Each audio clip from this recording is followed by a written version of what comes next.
ya nos ha acompañado en otras oportunidades, es investigador del Instituto de Estudios Peruanos y especialista en educación. Con él vamos a conversar sobre esta delicada situación que se vive en nuestro país, producto de la paralización del SUTEP y de una falta de entendimiento con cierto sector de los maestros y el gobierno. No hay que decir que son todos porque no es verdad. Ricardo, ¿cómo estás? Gracias. Hola, por Patricia, estar acá. ¿Qué tal? Bien, bueno, quiero conversar contigo hoy día, no solo para analizar coyuntura, que me parece que sí, siempre es importante, sino para entender qué tipo de maestros tenemos el día de hoy, qué ha pasado con el SUTEP y con los maestros que tienen en sus manos la educación de nuestros niños en los últimos 20 años, porque ahí tenemos violencia terrorista, Sendero metido en el profesorado, tenemos además una recuperación de la democracia y no sé si tenemos los mismos maestros, a pesar de los cambios que ha tenido el país en todo este tiempo.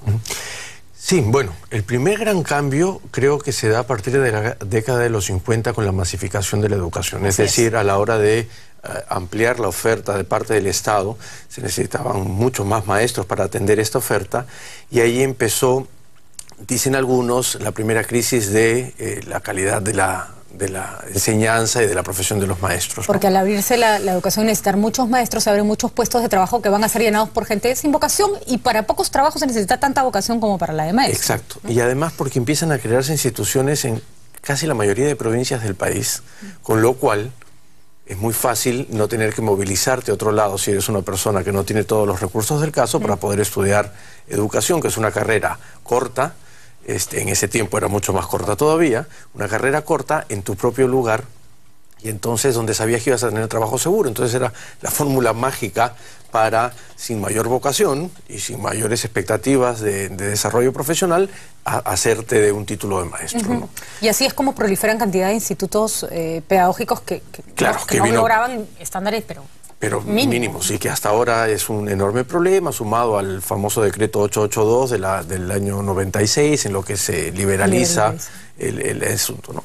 Pero la segunda gran crisis, que es un poco más global, que no solo pertenece al Perú, es a partir de los 70, cuando empieza este boom de la tecnología a inundar un poco las profesiones, y la educación, el rol del maestro empieza a perder un poco de sentido. Dice, oye, si tiene acceso a libros cada vez más, si en Europa y en Estados Unidos empiezan a aparecer incluso tecnologías de información, como las computadoras, ¿cuál es mi rol, no? Que se agrava con la aparición de tecnologías como ahora, Internet, ¿no es cierto?, en donde casi puedes encontrar todo lo que supuestamente el profesor te dice, y eso desvirtualiza un poco la esencia de la profesión, que es formar más allá de transmitir conocimientos, ¿no? Pero para el caso peruano, estamos a 40 años de fundación del SUTEP, ¿no es cierto? En el año 72, en un mítico encuentro en el Cusco, todos los sindicatos que hasta ese momento estaban distribuidos fundamentalmente entre el APRA y el Partido Comunista Patria Roja, negocian una unificación en pleno proceso del gobierno militar de Velasco, y que al poco tiempo, además, 500 de estos maestros están presos en el CEPA, Horacio Ceballos Gámez entra a la clandestinidad, siendo él secretario general. Las huelgas de los maestros en la época de los gobiernos militares, o sea, yo que era bastante niña, las recuerdo con una claridad, porque o sea, me acuerdo que había que ir al colegio vestido, en esa época existía el uniforme único, y había que ir vestido de ropa de calle para que no te pedraran en el carro, exacto, ¿no? Exacto. Y es porque esas huelgas, digamos, son producto de una negociación. Hay varias versiones de por qué se unifica el SUTEP, ¿no es cierto? Probablemente todas tienen algo de razón en esta reconstrucción de la historia. Una de ellas tiene que ver con cuestiones propiamente internas, es decir, Patria Roja, el Partido Comunista del Perú, Patria Roja, quiere deslindar con los inicios violentistas que empezaban a aparecer en los 70, y entonces trata de separarse de ellos buscando una alianza con el otro sindicato, que era un sindicato muy fuerte, que era el sindicato de maestros de secundaria del APRA. Y entonces tratan de unificarse para separarse ellos como fuerzas democráticas de aquellos que estaban gestando una orientación mucho más violenta y radical del asunto. La otra versión es que el gobierno no iba a negociar con más de un sindicato porque perdía el control sobre el asunto, y como buen gobierno militar de dictadura necesitaba tener todo más o menos junto, y negocian con los dirigentes sindicales de ese momento para poder tener un espacio común, digamos. Eso avanza hasta los 80, donde en un mítico también meeting de Horacio Ceballos Gámez, que se quería presentar, recordarán, a la presidencia de la República, alza un fusil de madera diciendo: lo que nosotros queremos es un cambio cualitativo para terminar de deslindar con Sendero Luminoso. Así es, que estaba en sus inicios. Que estaba en sus inicios y que ya, digamos, empezaba a haber movimientos, sobre todo en Ayacucho y todo. Ahora, que exista un sindicato de maestros no es un problema. Para nada. Al contrario, ¿no es cierto? Es una fuerza laboral organizada y estamos viendo, por ejemplo, en Cajamarca, que es mucho más fácil dialogar con una estructura orgánica con la que puedes conversar, que toma una decisión como gremio, que dialogar con 10.000 cabezas que cada uno quiere algo distinto. Y además porque un gremio bien llevado lo que intenta hacer es poner por delante una agenda de derechos sindicales laborales que son absolutamente válidos en cualquier circunstancia. Es decir, yo puedo pelear desde por mayores sueldos hasta mejor calidad, hasta mejores condiciones de trabajo, porque hay que darnos cuenta también que el magisterio está en una situación de precariedad laboral muy fuerte, ¿no? Yo tengo esa teoría, que no soy especialista en educación, pero tal vez por mi experiencia, a ti te puede faltar aulas, te puede faltar cuadernos, te puede faltar lápices, te puede faltar carpetas. Tienes un buen profesor y ese chico aprende.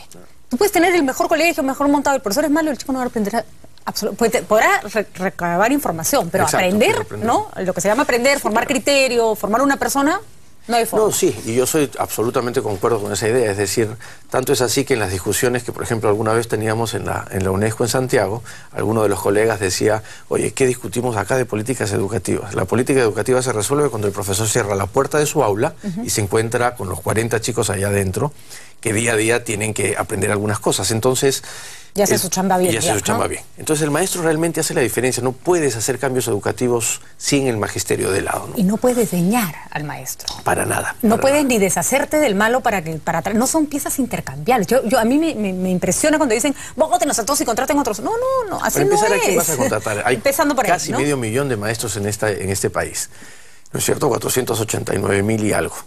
Que nos coloca entre los 4 países con mayor cantidad de magisterio, que es una fuerza laboral enorme. O sea, son 500.000 personas, la mayoría de ellas subvencionadas por el Estado, es decir, son funcionarios y tienen, digamos, un peso importante, ¿no? Por eso es que electoralmente es una población cautiva importante, por eso es que Sendero Luminoso pudo o intentó utilizar de correa de transmisión de sus ideas en los inicios de los 80 de la educación y el magisterio. Y de hecho lo consiguió en muchos lugares, ¿no?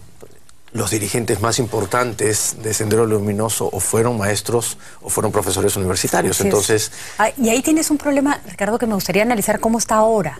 Porque si tú tienes un magisterio descontento, ¿no es cierto?, con mucha demanda de mejoras, además mal preparado por las razones que ya conocemos, institutos malos, capacitaciones del Estado peores, eres carne de cañón para cualquier ideología extremista que busque incendiar la pradera para conseguir tus objetivos. ¿En qué punto eso pasó con Sendero? ¿No? Era facilísimo que los cogiera. ¿Qué punto estamos hoy? ¿Qué diferencia hay con ese maestro de los 80, que se volvió empresa fácil de una ideología extremista, con los de hoy? A ver, en una posición más pesimista, diría yo que las cosas no han cambiado mucho, lamentablemente. Es decir, al contrario, en algunos casos se ha precarizado más el trabajo, se ha proletarizado más el trabajo en términos de eso, de ser parte de un obrero de una cadena de producción, ¿no es cierto? Y eso sigue siendo un enorme riesgo. De hecho, vemos como una facción del SUTEP, que es CONARE, lo que hace es sobreponer a sus propios intereses sindicales a un conjunto de ideas extremistas que finalmente son el resultado de una mala educación también. Pero por otro lado, también hay la posibilidad de la esperanza de que las cosas puedan empezar a cambiar. Pero, insisto, como tú muy bien lo has dicho, de la mano con los docentes.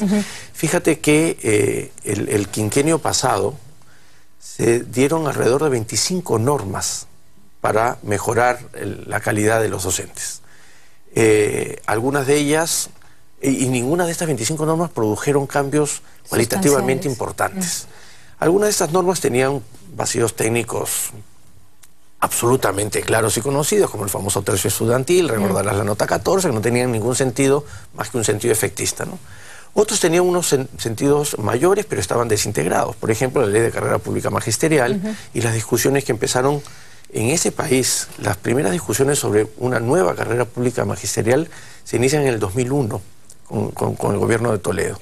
Y durante los siguientes 5 o 6 años se siguió esa discusión hasta que se aprobó en el 2007 la ley. Y no tiene nada de malo plantear una ley nueva. Lo que pasa es que el objetivo es que reemplace la anterior, y para eso necesitas que las personas que tienen derechos adquiridos, laborales adquiridos, se pasen voluntariamente, porque tú no las puedes obligar de acá para allá. Eso no ha ocurrido. No ha ocurrido. ¿El diseño de la ley es mala? ¿Qué hace que...? O simplemente es un tema político de acá me quedo por fregar? Yo creo que son varias cosas. La primera es que la ley se aprobó. Es la única ley, probablemente inclusive en América Latina, una ley que supuestamente es para mejorar la situación laboral de los profesores, que se aprueba en medio de una huelga. Entonces, simbólicamente ya era... Ya empezó mal. Acuérdate que esta ley de carrera pública magisterial, que tiene muchas bondades y que yo he defendido muchas veces, se aprueba en medio de una huelga en una junta de portavoces, se exonera de segunda votación y la comisión permanente la aprueba terminada la legislatura la legislatura 2006-2007. Casi como que hubieran estado esperando la oportunidad para... Exacto. ¿no? Con lo cual los maestros en general, no solo los sindicalizados, no sienten que esto haya sido suyo, pues parece una pateada de tablero. Segundo elemento es que esta ley no terminó de discutirse y tiene, insisto, muchos puntos, y en esto estamos en desacuerdo con la gente del SUTEP, tiene muchos puntos mejor que la ley de profesorado.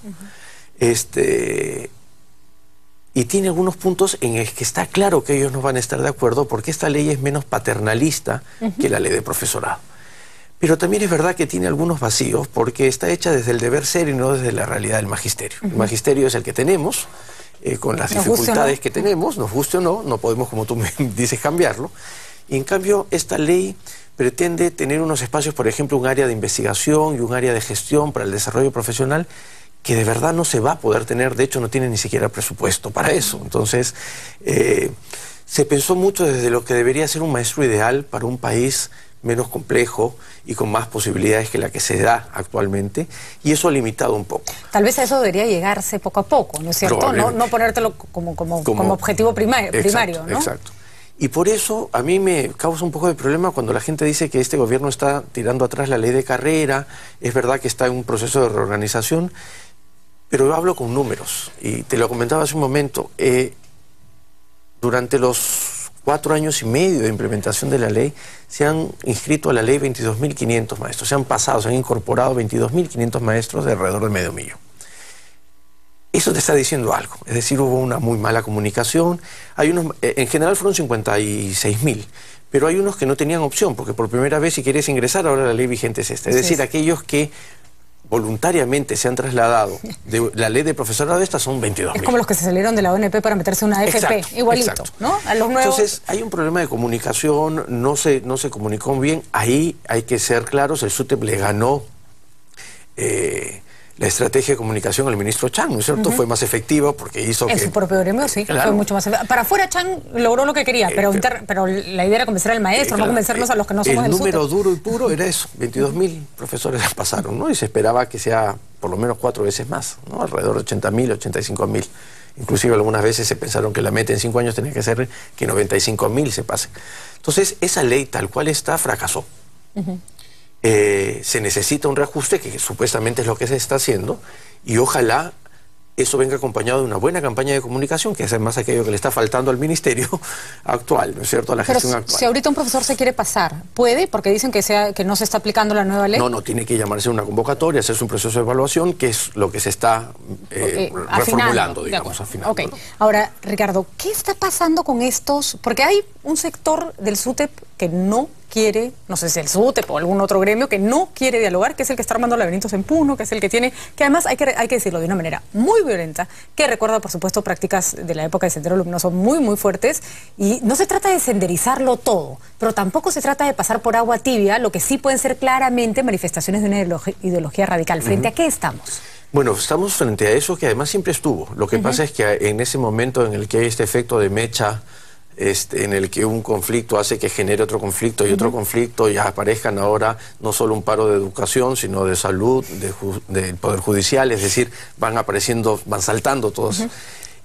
Ha estado este radical, que es este grupo que justamente se llama de reorganización del SUTEP, porque no creen en la dirigencia sindical que está al mando del SUTEP hace mucho tiempo, que es el de Patria Roja, ¿no es cierto? ¿Es representativo? Yo creo que no, que no. porque además en ese momento se mezcla CONARE, más el Movadef, más otro grupo de otros sectores que también tienen representantes más radicales dentro del sindicato, ¿no? Mi pregunta del día es que es una columna respecto, porque es mi pregunta del mes, creo, ¿hasta dónde toleramos? Exacto. ¿No? O sea, tú puedes tener maestros descontentos, claro, y tienen derecho a hacer huelga, por supuesto. Debes tolerar a un maestro que va a ir a enseñarle a un aula que Aymar Osman es un preso político. De ninguna manera, y en eso creo que, por ejemplo, esta gestión ha sido muy claro. Después hace algunos meses que salió el problema de los líos, de los textos escolares, dijo claramente, ¿no es cierto?, los maestros que han estado procesados por terrorismo, en el proyecto de ley está para que no puedan enseñar en las aulas. ¿Y estos otros que no han sido procesados por terrorismo, pero que claramente tienen vinculaciones Ahí está. ¿La ley te faculta decir chao, gracias? No, porque finalmente, como tú bien lo dijiste hace un momento con el padre Garatea, es decir, estos se están mostrando la cara y están diciendo en medio de una legalidad, ver cuáles son las formas, las formas que ellos tienen, obviamente con las que personalmente yo estoy en desacuerdo, y tú también, de este uso radical de las ideas y de uso de la violencia directa. Entonces, lo que hay que buscar son herramientas que la democracia dé para tratar de minimizar eso en la mejor medida posible. Y otra vez, vuelvo al tema que creo que siempre insisto. El Ministerio de Educación no puede tener tantos tucurricui, ¿no es cierto?, tantos ojos y oídos en cada una de las escuelas, pero los padres de familia y los propios estudiantes sí. Y si nosotros creemos que hacer educación ciudadana, discutir cosas de democracia en las escuelas, además de matemática y de comprensión lectora, va a ayudar a que fácilmente tú como madre de familia digas, oye, en mi salón hay un profesor que está diciendo que Aymar Guzmán es un preso político. Entonces, esto es una tarea del Estado en general, ¿no es cierto? Y creo que esto es una muy buena manera, y por eso permíteme decir que creo que con todo lo que yo respeto al CEN del SUTEP, al Comité Central del SUTEP, me parece un error estratégico que hayan convocado un paro de 24 horas por cuestiones sindicales, porque como lo dijo René Ramírez, porque se va a mezclar con el otro. Y si hace 2 días el secretario general, el profesor Ramírez, sale deslindando, cosa que me parece muy bien, dice, oye, nosotros no tenemos esa propuesta violentista, nosotros tenemos una plataforma de lucha sindical, con aumento de sueldos, digamos, con las cosas más tradicionales, ahora la opinión pública... No, ya se le hizo un melcocha, pues no entiende nada. ¿Quién es quién, no es cierto? Y lo peor que le puede pasar es eso, es que se aparezcan a CONARE, a Movadef. Sí, la verdad que sí. Ahora, hay que hacer un esfuerzo, ¿no, Ricardo? Desde todos los aspectos, porque yo estuve en la Universidad Católica, tú también. Yo recuerdo, por ejemplo, la suerte como de mirada de facultad menor que se le tenía a la Facultad de Educación. Se necesitaba menos puntaje para ingresar. Yo enseñaba en la Facultad de Educación. Debo confesarte que nunca en mi vida tuve mejores alumnas, porque son chanconas, pues las chicas que quieren ser profes son chanconas, ¿no? Algunos, estoy corrigiendo unos trabajos ahora que no... Las recuerdo con mucho cariño. Pero creo que incluso las propias universidades tienen que esforzarse porque su facultad de educación sea la mejor de toda la universidad, ¿no? Exacto. Además, porque fíjate que, sí, pues finalmente la educación parece la niña menor de las ciencias sociales, pero termina estando presente en casi todos los fenómenos sociales, como causa de ello, o como la estrategia de salida. ¿No es cierto? Que es el cuero del que salen todas nuestras correas, pues, ¿no? Así como Sendero Luminoso, que utilizó, como te digo, el sistema educativo en general y no solo el magisterio como correa de transmisión de sus ideas, también es claro, y no hay ninguna duda al respecto, que la educación es uno de los vehículos fundamentales para este proceso de inclusión y de desarrollo. También es un vehículo para las buenas ideas. Exacto. No tiene que ser solo para las malas noticias. Exacto, y a eso hay que apuntarnos. Bueno, yo insisto que la señora Patricia Salas está haciendo un gran esfuerzo y que hay que apoyarlo. No creo que haya un retroceso con respecto a lo del ministro Chang. Yo creo que hay más bien menos espectacularidad en una gestión más silenciosa que está trabajando en problemas más de fondo. Sí. Así que paciencia, ¿no? Sí, paciencia. Ahora hay que decirle que salgan un poquito a hablar también, ¿no? También, ya se los hemos dicho más de una vez, que comuniquen un poco más, porque creo también que están haciendo cosas importantes, pero también es importante que comuniquen esas cosas importantes, ¿no? Sí, porque los cambios de fondo no son necesariamente tan de fuegos artificiales, pero son más necesarios. Sin duda. ¿No? Muchísimas gracias, Ricardo. No, a ti. Muchas gracias por ayudarnos a entender lo que está pasando. Difícil tolerar lo que está ocurriendo en algunos lugares de nuestro país, pero así es la democracia. Regresamos con más información tras la pausa.